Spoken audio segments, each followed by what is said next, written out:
This is your Start Sits Part 1. I am with Stompy at FF Stompy. Stompy, say hello to the beautiful listeners. Hello to the beautiful listeners. Yes, only to the beautiful ones. The ugly ones don't get a hello. I'm sorry. Yeah, get out of here. You gross people. You gross people. That's why eugenics exist. Wow. God damn, that went dark. Woo! I've been listening to a podcast called The Dollop, and I listened to one today that they were talking about like eugenics. So that's on my mind right now. So I apologize. It's okay because all of our listeners are beautiful. We don't have any of those types of people around here. So we're good. We said hello to everybody that's listening. Yeah, there you go. So we're fine. So Stompy, before we get rolling, I want to let everybody know about another great podcast that they can find, the Trade Addicts podcast. Every week, host Russ Fisher and Brian Haar examine news and action from the NFL and work it into all the actionable dynasty trade advice. They will review trades and examine player values and situations. You can find the Trade Addicts podcast at Podbean, Stitcher, iTunes, and at dynastyleaguefootball.com on the DLF family of podcasts. You can subscribe to them and all the other great podcasts on there as well.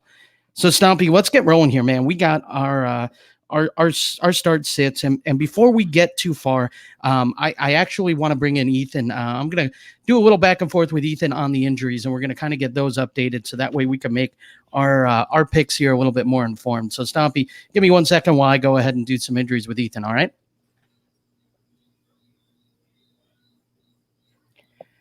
All right, we're back, Stompy. Let's get going here. So you got the first game, and this is the Tampa Bay Buccaneers and the New Orleans Saints. Again, real quick, for those who haven't listened to the past weeks, we do a green light, yellow light, red light. The green light, these are player or players that we are given the green light to. You can start with confidence. The yellow light, you can start with caution. We expect there to be, you can start them. They're startable players, but, keep your expectations reasonable, within check. Red light, these are guys that we would bench if you have better options. So, Stompy, without any further ado, go ahead and break down the Bucs and the Saints for us. All right, so this is actually going to be, I think, a relatively high-scoring game. You have two defenses that basically profile is the same. They're good against the run, bad against the pass. The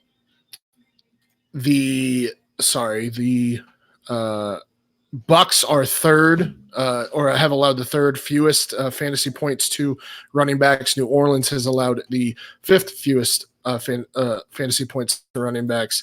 And then it's basically the exact opposite. Like I said, the Saints have allowed the second most fantasy points to QBs, and the Bucs have allowed the seventh most fantasy points to QB. So you get the idea of how this game is going to go. Obviously, I don't think you can sit Kamara. So, but I'll start with green lights here. I think both Teddy and Jameis are green lights this week. Teddy I don't know if he's thrown for over 200 yards yet this season in his two starts in three quarters against LA. He just really hasn't done well, but I believe he's led them to two wins in his two starts. So that's kind of odd, but they've leaned on the defense and the run game there. But I believe that this week is the week that he can put up 250 yards, a couple touchdowns, and you will not be upset with starting him. So I'm giving him the green light. Jameis started the season struggling a little bit. I believe he had two straight games of 15 fantasy points, which was not a good start considering how people had him or how people viewed him entering this season. But the last two, Jameis has, I apologize, he has 31 and 35 fantasy points respectively against the New York Giants and LA Rams. Of course, the Rams being what some thought to be a good defense, but he threw 385 yards and 4 touchdowns against the Rams. So I expect that to continue. I wouldn't be surprised to see him eclipse 30 fantasy points again, with them throwing a ton against a Saints defense that has been susceptible against the pass. So start both of those quarterbacks if you need to, or if you can this week, Teddy Bridgewater being the AQB2 in Superflex, obviously. Like I said, yellow light, I don't think you can sit Kamara, but you need to temper expectations, I suppose. He's very involved in the pass game. So that's like his upside is always going to be high because of that. But the Buccaneers, outside of last week, have allowed less than double-digit points to all of the running backs they faced. Of course, last week they had Todd Gurley, but they only allowed 16 yards on 5 carries. But they did give up 7 receptions for 54 yards to Todd Gurley last week, and then he scored those 2 touchdowns. So he was shut down on the ground. But like I said, Todd Gurley caught 7 of 11 targets for 54 yards. They've also given up 4 of 5 targets to Saquon Barkley. They allowed another 6 targets to Christian McCaffrey. So Kamara, while he won't be shut down, you need to temper expectations a little bit. He's startable this week, obviously. I don't think you're ever going to sit him, but just temper your expectations. Finally, Ronald Jones. Ronald Jones has picked it up the last, I think he said 3 double-digit carries through the last 4 weeks. He's had 70 or more yards in those weeks, and he's had double-digit fantasy points in those weeks that he's gotten double-digit carries. It seems like he is taking over as the RB1 there. It's basically a full-blown committee at this point, but he's definitely looked better than Peyton Barber. However, this week you should be sitting him. Like I said, New Orleans against running backs, 5th fewest fantasy points to running backs. Last week, they did allow Zeke to go for 18.5 fantasy points, but he only had 35 points on 18 attempts on the ground. The Saints are susceptible a bit to pass-catching running backs, but Ronald Jones only has, I believe, 3 targets on the season, so he's not really involved in that passing game. So he does not have the upside of a Ezekiel Elliott, Todd Gurley, or any of those pass catching backs. So you need to be sitting Ronald Jones this week. What do you think about that, James? I love the breakdown, man. That was a really good breakdown. I like both the quarterbacks. Your green whites to me are what stands out here. I think both these quarterbacks have plus matchups. I will not say very often that I like Jameis Winston, but he definitely looks like he's in the zone right now, and he's going against a defense that can be had through the air. So I definitely think that those are the 2 guys to start. I love those green whites. So really good breakdown, Stompy. I'm going to go ahead with the Jaguars and the Panthers. This game is interesting because Jacksonville, offensively, all of a sudden this team has become fun to watch. Leonard Fournette last week had over 200 yards rushing. He was running really well, strong through the tackles. He was, really hard to bring down. He showed really good vision to me too on some of his runs. He actually didn't always go to kind of the first hole where the hole is supposed to be. He actually looked at cutback lanes and actually found the hole. So I think he looked really good, and he's going to be my green white here against Carolina. Look, the Carolina Panthers, they won 2 in a row. They started out 0-2. They're now 2-2. They've been relevant. Their defense has been a big reason why that's kind of been happening. Kyle Allen's been good when he's had to be, but overall his numbers aren't spectacular. So, when we look at last week, the Panthers escaped with a win against the Texans. However, really, Houston kind of did themselves no favors because they were running the ball pretty well. I mean, Carlos Hyde, 12 carries for 58 yards. Duke Johnson, 6 carries for 56 yards. They were really gashing Carolina on the ground. They just didn't, they abandoned the ground game.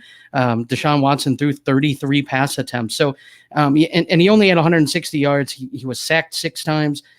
Carolina is susceptible on the ground. And I think right now, with the way that the Jacksonville Jaguars are playing, that run game is the pass game is good enough to keep defenses honest. So the run game is really really important there, and I think it's firing on all cylinders. I'm saying my green light is Leonard Fournette, and I won't say that very much this year, but I'm going to say it in this matchup. I think this is a nice matchup. Jacksonville on the road, they're going to want to keep the ball away from Carolina. They're going to want to keep the ball on the ground and keep the clock running. So I like that. My yellow light is Gardner Minshew, and man, he's the talk of the league right now. I mean, this guy can do no wrong. Every time he puts the ball in the air, it seems like good things happen. And, he's making plays. He's scrambling around and, outside the pocket, making plays. It's amazing seeing what he's done. Not a lot expected out of Gardner Minshew when Nick Foles went down, and he really has excelled. To me, I think this is a very nice, a nice matchup. I would say yellow light just because, hey, look, Carolina, like I stated, pretty good against the pass. They have a good pass rush.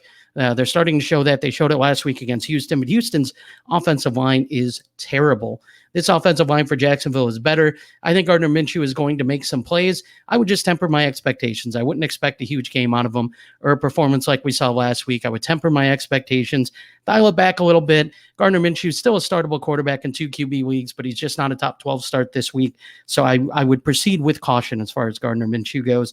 And my red light is Kyle Allen. And look, Kyle Allen has gotten 2 wins. He's 2-0 as a starting quarterback, which is a feather in his cap, absolutely. But his numbers just haven't been there. So for fantasy, I don't know that I want to start this guy. And look, last week, he passed for 34 pass attempts, 24 for 34. Still only had 232 yards, didn't have a touchdown. It's the Christian McCaffrey show, too. If Christian McCaffrey gets shut down or if they take away those targets, it's going to be tough for him just because, we'll kind of see what happens in Jacksonville. I think a key to this, too, is also, is Jalen Ramsey going to start? Is he going to play? If he does, I think that takes away DJ Moore. I think, if he shadows him more, it could take away Curtis Samuel or DJ Moore on certain plays, depending on kind of how they line them up. But either way, I think that means it's harder to get the ball to the receivers. So I think this could be a tough matchup for Kyle Allen. I think Carolina is going to also want to keep the ball on the ground. Or if they do pass, I think they're going to want to look at the short passing game, getting the ball out quick of Kyle Allen's hands and making quick, easy reads for him to be successful and to move the ball downfield. So to me, he's a red light. I wouldn't be starting him if I had better options. I think he's about QB 23 for me. So he's right on the fringe of startable in a super flex or 2 QB league for me. So what are your thoughts, Stompy, on all this?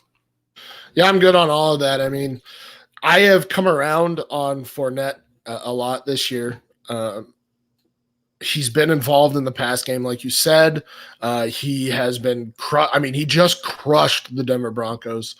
We'll see what he can do against Carolina, but the Carolina's strength is in the passing game. So I would expect them to lean heavily on Fournette this week. Minshew, that dude, I don't think it matters to him what the matchup is. Last week he faced the Denver Broncos and he still put up 20 points. And it doesn't matter to him. And he's put up, I believe, 19, 19, 20, and 20. So the guy just kind of consistently produces. He's not going to give you over-the-top numbers, but he's going to give you consistent numbers. Here's your fantasy point breakdown for Gardner Minshew. 22, 20, 20, 19.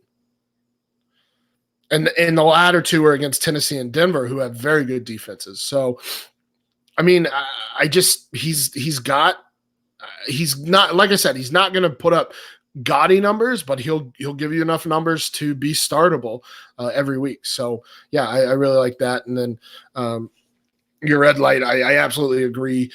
I think this is, basically he is going to live and die by Christian McCaffrey and how involved or how much they pass the ball to Christian McCaffrey. If Christian McCaffrey has a big game, which I expect him to, it's just tough with this Jacksonville defense to what they're going to do, because last week, but they were without Jalen Ramsey. But last week, Joe Flacco was able to go over 300 yards and 3 touchdowns, I believe. But with Jalen Ramsey back, they likely are a lot better. So I definitely agree there. Yeah, it's interesting. Kyle Allen's going to be one of those guys I think is a better NFL quarterback than a fantasy quarterback. And I think we're going to hear a lot of his name, especially if he can find a way to win this game. He'll be 3-0 as a starter, bringing Carolina back into relevance. I think we're going to hear a lot about Kyle Allen. I just don't think I want him for fantasy. So, Stompy, let's go to the next game. You have the Jets and the Eagles. This one's interesting. There's some big names in this game. I'm just not too sure what to do with them. So why don't you break this one down for us and let me know? Yeah, I agree. So this game it's much like the Saints in the Bucs game. The Jets defense has actually been pretty good this season. They rank 10th in DVOA against the pass, 11th against the run. So they're not like the top of the pack, but they're not bad by any stretch on either against the run or the pass. So that's something that we need to take into account here, is that while they're probably not going to dominate you on defense, they're still good enough to stop you. And I don't know if CJ Mosley is back this week. He should be, which gives them a boost. I apologize. CJ Mosley will remain out this week. So they're a little bit more susceptible there against guys like pass catching running backs and tight ends, who we'll talk about here in a second. But yeah, so my green light, really, I don't love anybody in this matchup. The only green light I like, and this really is dependent on if Sam Darnold plays, is Robbie Anderson. The Eagles secondary has been atrocious, and I believe they just signed like Orlando Scandrick off the street to start this week. So that just gives you an idea of how bad the Eagles are in the secondary and how injured they are. I believe Avonte Maddox is out because of that. I believe he was carted off, correct? And they had to take off his mask. Like, that's how bad it was last week. So the Eagles are struggling in the secondary. They were bad before. They are far worse now. They have given up the most points, fantasy points, to wide receivers. They've given up the fourth most points to QBs. So if Darnold plays, he might be a green light as well. But Robbie Anderson is definitely a green light if Darnold plays.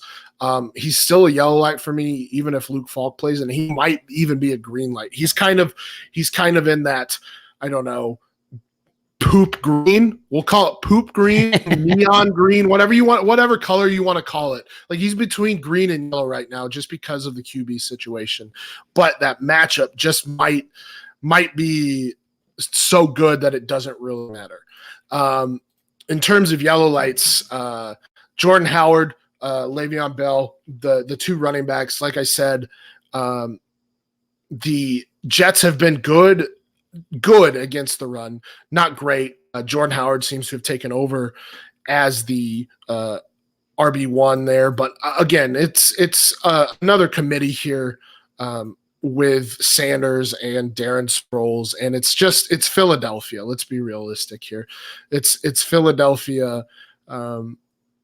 So I don't know how much you can really trust that running back situation, but if you need to start Jordan Howard, especially in these bye weeks, he's a yellow light here. I think he'll be startable.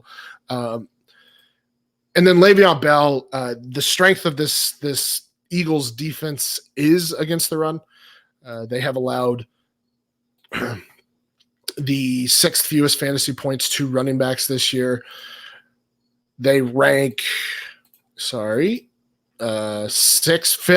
against the run in DVOA. So they are good against the run. So, I mean, Le'Veon Bell is a pass catcher. Like I said, I just switched teams on you. So Le'Veon Bell's a pass catcher. His upside's always going to be there, but temper your expectations, especially on the ground with Le'Veon Bell. And then my red light, and this one's going to be a little bit controversial, but it is Zach Ertz. Like I said, the Jets have been good against tight ends and against pass catching running backs. And against tight ends, they rank 12th in DVOA in coverage. They have allowed I lost it here. They've allowed the fewest fantasy points to tight ends this year. Now, they haven't faced a gauntlet by any means. I mean, we're talking about Tommy Sweeney, Dawson Knox, Demetrius Harris, David Njoku, and then Ryan Izzo for New England. So they haven't faced a gauntlet, but they have those safeties that will help against tight ends. And let's be realistic. Zach Ertz has not been the same this year. And I think we expected that. He set records last season, but before last season, he was a 800-yard type guy, and then he exploded for over 1,100 yards. But you need to expect kind of that 75-catch, 800-yard, 5-touchdown type of season from Zach Ertz, which is perfectly fine, but he's just not that top 3 tight end that we thought. Right now, he's the tight end 12, and he has and this is wrong because it's not showing me PPR. Every week he's gotten double-digit fantasy points, but he has 0 touchdowns, and they have They have Dallas Goedert, who has more touchdowns. They have Alshon Jeffrey down there as well. So they have guys in the red zone that will require those red zone targets or will garner those red zone targets over Zach Ertz. So while he will get targets, he won't get explosive yardage, and he probably isn't going to give you those 20-point games anymore. So against a good defense against tight ends and without his super upside, I'm calling Zach Ertz a red light this week. Yeah, man, I tell you what, that's an interesting breakdown. Obviously, Zach Ertz being a red light is controversial. However, I will say this, man, the way the tight end position has kind of been structured this year, it's I mean, there are more names that are putting up some numbers than we've seen in the past, and there's a good chance that you actually have an option on your bench that might be a better option just for this week than Zach Ertz. And I think you made a very good case against Zach Ertz this week and why you wouldn't start him. Obviously, a tough matchup. He hasn't found the end zone yet. So, he's going to be reliant on multiple targets and multiple receptions in PPR to hit that double digits. But if this is a team that isn't giving that up, I don't know that you really want to count on it. So I like that. I like that a lot. I think your yellow lights are the same yellow lights I had. And the green light, it's really tough in this one just because we don't know Darnold's status yet. It sounds like Friday he's going to get his spleen measured. And if it's not too big, or not too swollen or whatever, he plans on playing. So I think that makes a big difference. I mean, you're talking Sam Darnold to Luke Falk. So, it's tough to kind of come up with a green light in this one, not knowing kind of what's going to happen at quarterback position there. So no, I agree with all that, Stompy. I think that's fantastic. And Stompy, before we go any further, I would like to let our listeners know about the FF Mercenaries. Look, a goal without a plan is just a wish. So stop wishing and start planning for your fantasy championship with the FF Mercenaries. The Fantasy Football Mercenaries love it when a plan comes together, and this A-team of fantasy football minds is here to help you map out your path to fantasy glory. Whether you're looking for draft strategy during and throughout your draft, dynasty roster consultations, in-season support, alternate scoring navigation, or DFX expertise, the Mercs are here to help you develop and execute the strategy that will help you destroy your league. So sign up now for your one-on-one consultation with a strategic specialist for your unique and specific needs. Visit ffmercs.com. That's ffmercs.com and use the promo code SUPERFLEXSHOW, all one word, for 10% off your consultation. That promo code again, SUPERFLEXSHOW at ffmercs.com. Where winning is the only option. All right, Stompy, so let me go ahead to the next game, and I have the New England Patriots and the Washington Redskins. This one should be fun. Washington's offense is struggling. Obviously, Case Keenum was pulled last week, for Dwayne Haskins, who, that was his first NFL action. And it looks like his first NFL start might be against the New England Patriots. This is not a good position for him. He is at home, but man, this New England defense has been just awesome. So this one's tough. It's going to be pretty one-sided for me. My green light is going to be Tom Brady. Look, Washington hasn't been able to stop anyone on the ground or through the air. They're just not a good defensive team, which means they have to throw the ball a lot because they're behind a lot. And Tom Brady is just, we haven't had one of those really strong Tom Brady games in a couple weeks now.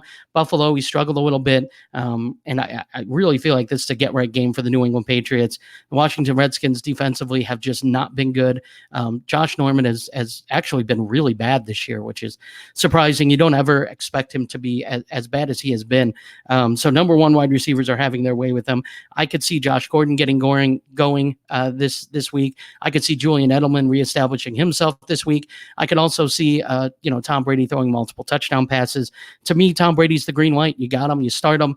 Feel good about it because he's a QB1 for me this week in a matchup that just screams for quarterback production. So I like Tom Brady. Here is my green light. My yellow light, Sony Michel. Look, New England is trying to establish him. They really are.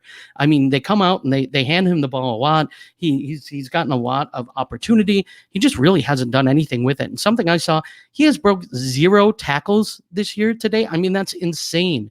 I think New England, again, this is a get right game. And if you have a player that's struggling that you want to get right, this is the game to do it. I think Sony Michel is going to get right. I would temper my expectations. I don't think they're going to be what Brady's are, but I still think he's going to have a nice game. I could see him finding the end zone. I think it's important that New England gets him established down towards the goal line, and I think they will. I think that this is going to be one of their objectives, is to get the running game going against a defense that struggles here, against a team that they think that they could probably get a win against. And if they get up early, which I expect that's going to be the case, establishing that running game should be priority number one. And I think they will do that. And I think Sony Michel is going to be a big part of it. So he's my yellow light. I would temper expectations only because he's had opportunity time and time again and hasn't done anything with it. This time, I think it might be a little different. I think you can expect a touchdown from him. So I would proceed, but with caution. I wouldn't expect a huge game from him. We just haven't seen that this year. My red light's Terry McLaurin, and I love Terry McLaurin, but man, number one receivers do nothing against the New England Patriots. It's a tough matchup. Stephon Gilmore is going to be on him a majority of the game, I would suspect. And I just don't think it's a matchup where Terry McLaurin's going to get a lot of looks. I could see some other wide receivers in Washington having sneaky games this week, but I just don't know what to expect from that passing game. We're getting a new quarterback now, a rookie quarterback against Bill Belichick. I don't love the matchup there. I'm taking a wait and see approach with Washington, especially this week in a tough matchup against a defense that has been historically good. I'm staying away. I don't want anything to do with the Washington Redskins. Terry McLaurin, to me, is the best fantasy option that they have on their team, and I'm staying away from him this week. So, Stompy, what do you think about that? Am I totally off base here? Not at all. I mean, like you said, I had a tough time. So writing my start sets, I had a tough time with the wide receivers for the Patriots because I always try and stay away from the obvious starts and the obvious sits. And so like guys like Josh Gordon and Philip Dorsett are still viable in terms of the way I do start sits. And I had a tough time juggling which one is going to be the one that goes out and has a big game. And it might be all three. It might be Edelman, Gordon, and Philip Dorsett this week. That's how bad that secondary has been. So, yeah, I mean, Tom Brady absolutely makes sense. I think in the first half they're going to go up big.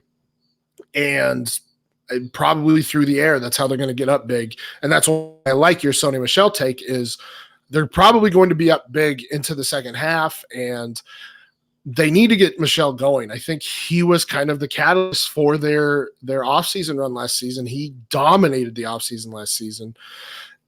And they probably a major reason that they won the Super Bowl. So they need to get Michel going. Obviously, I love Terry McLaurin, but he's got the hamstring issue. And like you said, the Patriots, I mean, their defense in general has just shut down everybody. And I think Adrian Peterson's a red light, especially in bye weeks. You're just not going to be able to do anything against New England this year. It's unfair that you have Tom Brady as your QB and you have the number one defense in the league. That's just unfair. So, yeah, I mean, really, basically it's almost cheating at this point to have start sits versus the Patriots because basically you're not starting anybody unless it's like Patrick Mahomes. Yeah, you're right. I mean, that's what it's come down to. And this Washington team, unfortunately, is struggling on both sides of the ball. I mean, offense last week really against a Giants defense that you would have thought they could have done some stuff against, put up 3 points. So I mean, they're struggling on both sides of the ball, and then they go to they have New England this week that they're hosting. So really tough matchup for them, and I don't know how they're going to score. Is kind of my thing with that. The only way I can see is if New England goes up by 50 or something, like really a huge amount, and Washington gets some garbage time, touchdowns. But speaking of the Giants last week, you have the Giants this week. The Vikings are in New York taking on the Giants. Stompy, what do we do with these players in this game? So this one's interesting. Unfortunately, I don't think it's a good thing for your boy DJ over here, the actual DJ. The Giants secondary has absolutely struggled through the air. And they got rid of Landon Collins. Janoris Jenkins has not been good this season. The Giants have given up I apologize. I have to keep bouncing around here. So forgive me as I vamp.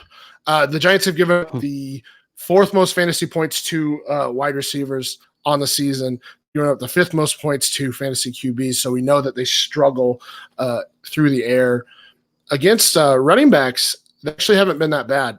They are kind of middle of the pack, giving up the 13th fewest fantasy points to running backs. So this is going to be hopefully an air it out game for the Vikings, which they desperately need. I think we saw it last week. Like, they are not going to get out of the NFC North if they're not passing the ball. If you're not getting Thielen and Diggs involved, and by the way, those two are extremely frustrated with how things are going. If you're not getting the ball into your best player's hands, then you are in trouble. So with that in mind, I have the Cousins and Diggs stack as starts this week. Like I said, Giants struggle mightily through the air, and hopefully this is the game where Cousins and Diggs start to connect. Cousins and Thielen start to connect, and this is a passing game for the Vikings. I'm hoping Mike Zimmer sees it that way, and that's how they go about it. So I like Cousins and Diggs this week. I also like Thielen if you're going to go that direction as well. So start the Vikings passing game. Yellow light is Wayne Gallman. We saw last week the guy is just getting a ton of volume, but unfortunately his matchup's not great. The Vikings have given up the 8th most fantasy points to running backs. They are ranked 4th against the run in terms of DVOA. So while he's probably going to get the volume and you'll probably be okay, and he has that pass catching upside like he had last week, you need to temper your expectations. I don't see this going all that well for the Giants offense, but Gallman is probably your best bet to get fantasy points from the New York Giants. Like I said, bad news for Daniel Jones. Red light here. The Vikings actually have not been overly great against the pass this season, but we know that they have the pass rushers. We know that they have the cornerbacks. We know they have Harrison Smith at safety.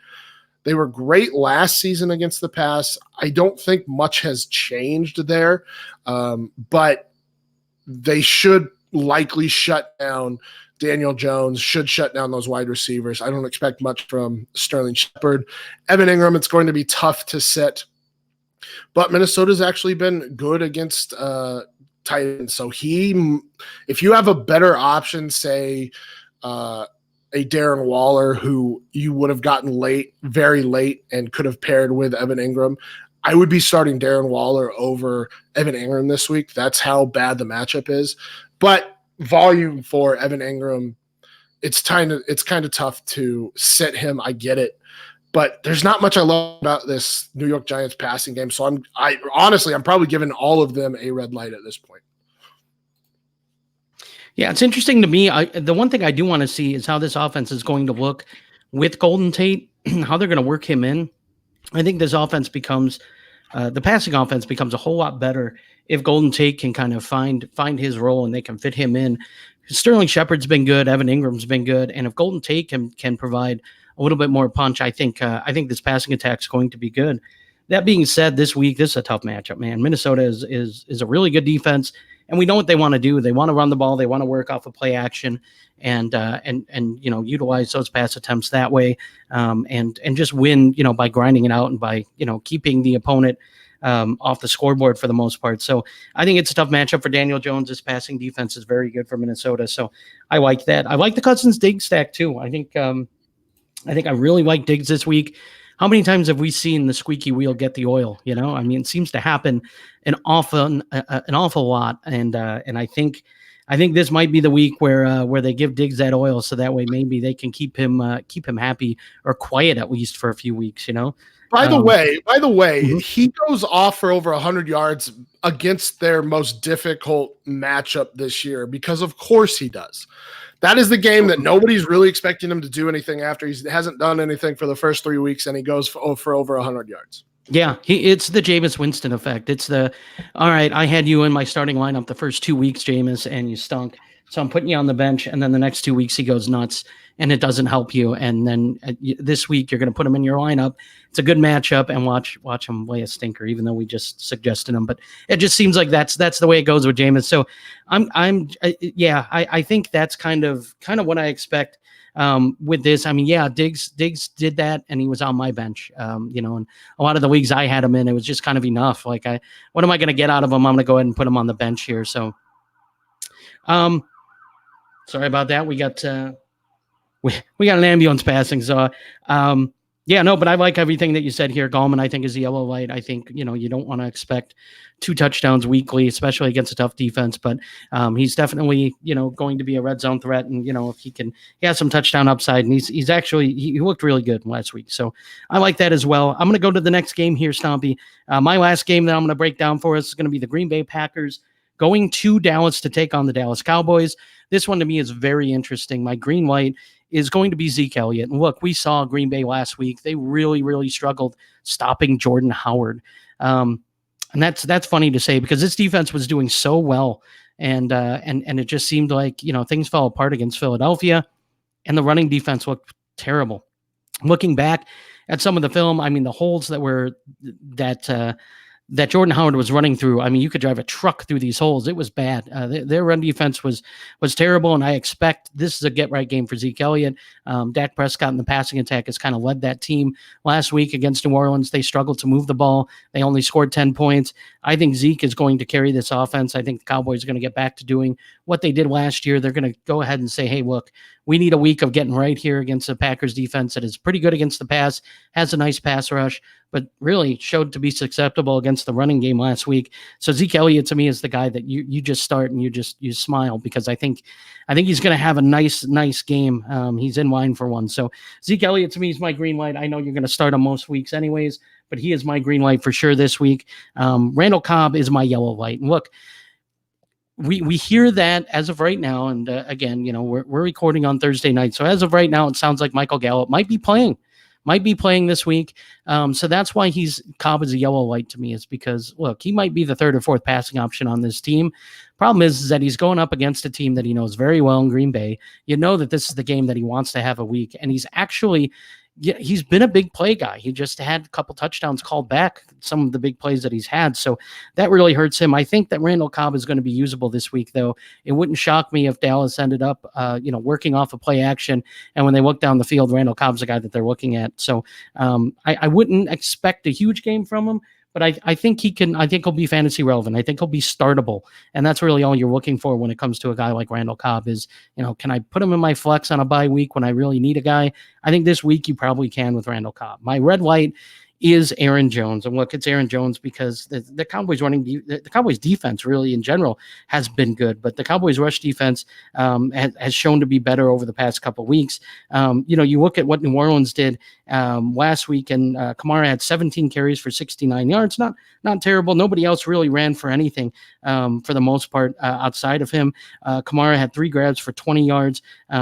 Last week, and Kamara is one of the better backs. Now, obviously, New Orleans didn't have one of their great weeks. They only scored 12 points. They got, they stayed out of the end zone for the most part. But when you go back, I mean, you look, and Dallas really hasn't played anyone, so it's tough to decipher. But I mean, Miami didn't run the ball great against them. In week 3 and then week 2, when you go back and you see, the box score there, the Washington Redskins played well. They passed the ball well. They didn't really run it. AP, 10 carries, 25 yards. So as of right now, with the limited information that we have and the matchups that we have, Dallas's run defense has been really good. Aaron Jones might actually see a increased workload, but I don't want anything to do with it. It's a tough matchup. I don't think Green Bay is very good at running the ball anyways. And last week seemed like they discovered on Thursday Night Football that, oh yeah, Aaron Rodgers can throw. That's right. He's good at that. And I expect that to be the narrative moving forward. Devontae Adams might miss the game, so you might think that Aaron Jones would get an increased workload, but I think they're going to see what some of these younger guys can do. Jimmy Graham looks healthy, and he's actually looked pretty good in some when he's been used. And so I think that this is going to be the game script for Green Bay is going to be, hey, we're going to win this game through the air here. And I think Aaron Jones's numbers suffer this week. So Stompy, what do you think? So this game is very interesting to me. I think I agree across the board here. I think Randall Cobb, you're not going to be able to sit Amari Cooper, but I think Randall Cobb might be the better start this week, believe it or not, just because those outside corners are great for Green Bay. in terms of DVOA, the Packers rank 8th, 2nd, and 6th against wide receiver 1s, wide receiver 2s, and then Football Outsiders has it as other wide receivers. So they're very good in coverage. They have, I believe, 3 top 30 cornerbacks according to PFF grades. So they've been very good against the pass. They've given up the 4th fewest fantasy points to QBs, the fewest fantasy points to wide receivers. So when I was writing my start sits article, I have Cooper and Dak as sits this week.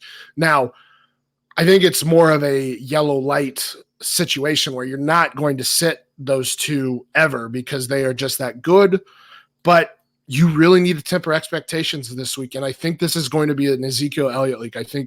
I think Ezekiel Elliott's going to absolutely eat.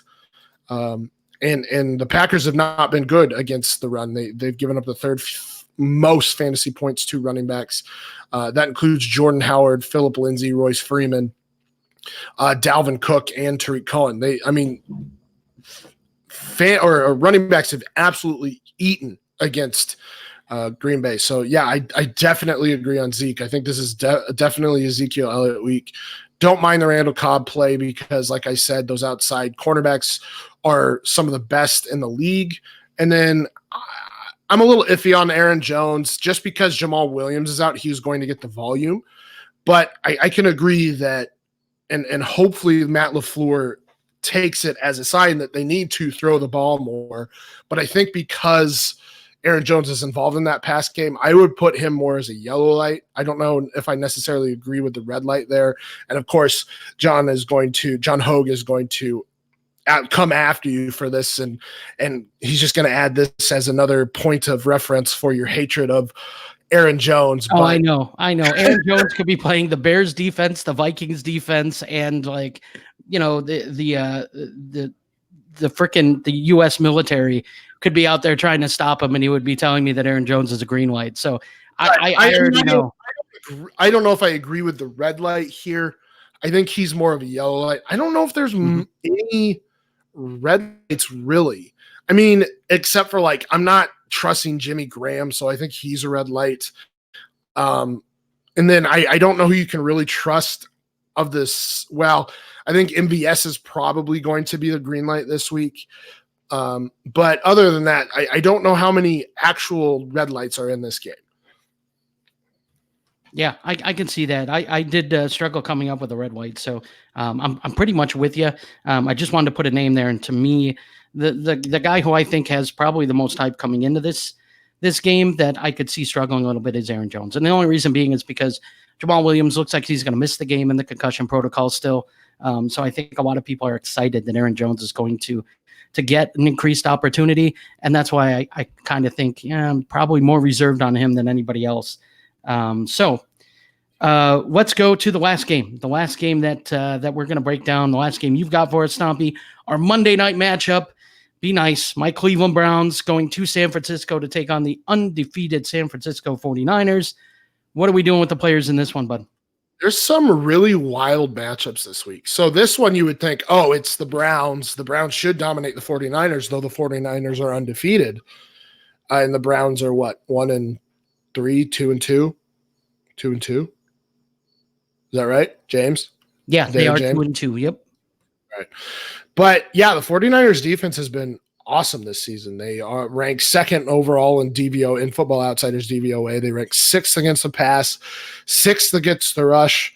They are allowing the fewest fantasy points to running backs, which is not a good omen for Nick Chubb. They're allowing the 9th fewest fantasy points to quarterbacks. They're middle of the pack against wide receivers, but they're very good against basically against passing games and running games. So it's hard to find a weakness for the 49ers right now. So I honestly don't have any green lights this week. I don't feel good about who starting anybody in this game. So most of the offensive options that you want in this game are yellow lights for me. So Nick Chubb, obviously you're not sitting him, especially after he torched the Ravens for 165 yards and 3 touchdowns last week. You can't sit him. He is, and I will argue this until I'm dead, is that Nick Chubb is one of, if not the best rushing running backs in the game right now. But yeah, I mean, Nick Chubb, you're not sitting him, but temper your expectations until I mean, the San Francisco 49ers defense seems legit. I mean, they added some good pieces this season, D Ford along that offensive line. They also, I can't remember who the rookie defensive line. I can't remember who the rookie defensive end they picked up was. Oh, it was Nick Bosa. Dumb. That was really dumb. That might have been the dumbest thing I've done on this show. It's late. For everyone listening, it is late. All right. We're going to make errors like that. And so you had D Ford, Nick Bosa, and DeForest Buckner along that defensive line. And then you picked up Quan Alexander, middle linebacker there. We can't forget about Fred Warner, Jaquiski Tartan, the secondary. Richard Sherman seems to be back into some sort of form. So this defense seems legit. So it's tough. It's going to be tough sledding for a lot of offenses. So Nick Chubb, Baker Mayfield, Odell, I think are all yellow lights. I don't know how to feel about Landry after last week. Antonio Callaway's coming back. I don't think you can really trust him this week. So those are the only 3 of the Browns that I would be willing to play this week, Chubb, Baker, and Odell. I think Breda and Coleman are yellow lights as well. The 49ers are last or first, however you want to look at it in terms of run to pass ratio. So they run the ball the most at 57% of the time. Yes, more than Minnesota after last week. So I think there'll be plenty of options or plenty of opportunities for both Breda and Tevin Coleman coming back to get fantasy points. But because that is going to be a split backfield, I think you need to temper expectations. Of course, Cleveland hasn't been fantastic against the run. They haven't been bad. They just haven't been fantastic. They ranked 19th in DVOA against the run. They are giving up the vamping. The 10th fewest fantasy points to running backs, but when you're running that much, I don't think you can really sit those guys because I think both are going to get double-digit touches this week, so both are startable. You're just not going to get that high upside of either one if one or the other was out. And then my red lights are the San Francisco passing game. I hate Jimmy G with a burning passion. He had a decent game last week, I suppose, but he's just not a good quarterback. And I don't, James, maybe you can weigh in on this a little bit. I don't know what's going on necessarily with those cornerbacks. I know both Ward and Greedy Williams were out last week, which made me like Lamar Jackson and the wide receivers, but they actually got shut down last week. So maybe you can weigh in on those cornerback injuries. Or maybe Ethan can. I don't know. Yeah, I could tell you this much. I know Greedy Williams is still not practicing as of today. He's still dealing with a hamstring.